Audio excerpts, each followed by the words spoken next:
This is a tutorial for reviewing or looking at archives submitted critical incidents. When you log in, you come to the home page, and as a user, you can go to the Incidents tab and hover over it and find the subtitled Submitted Incidents. You can also reach it from hitting the big button here called View Submitted Critical Incidents, or you can also pick the patient if it's a recent one that's in your list there, or you can scroll through them all if you prefer to go that route to review one of the critical incidents that have been submitted at your site.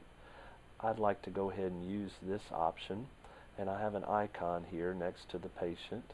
This is the patient's name, the date that the incident occurred, and then the number that's assigned to the critical incident once you key it and save it in the system. Joshua Page is the patient, and we click the icon here and it takes us to his critical incident itself.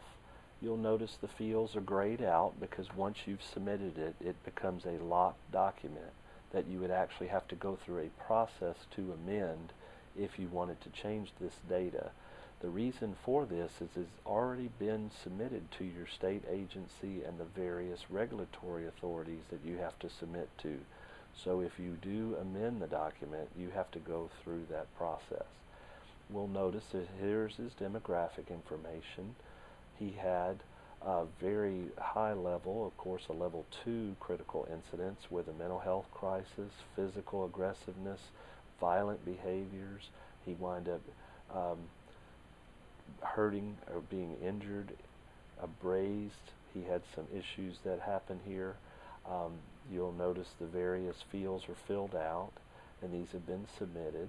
We also have the body parts that were injured.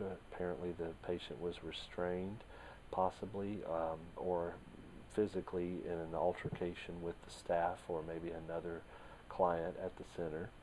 And then we had to notify Dr. Cavalier, and he was notified or called at this time on this date.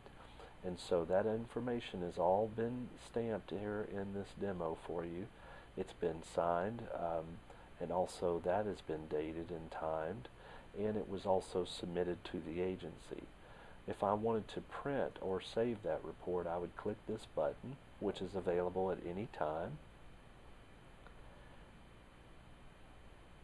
and it's going to open a PDF for me that is going to let me look at the incident itself.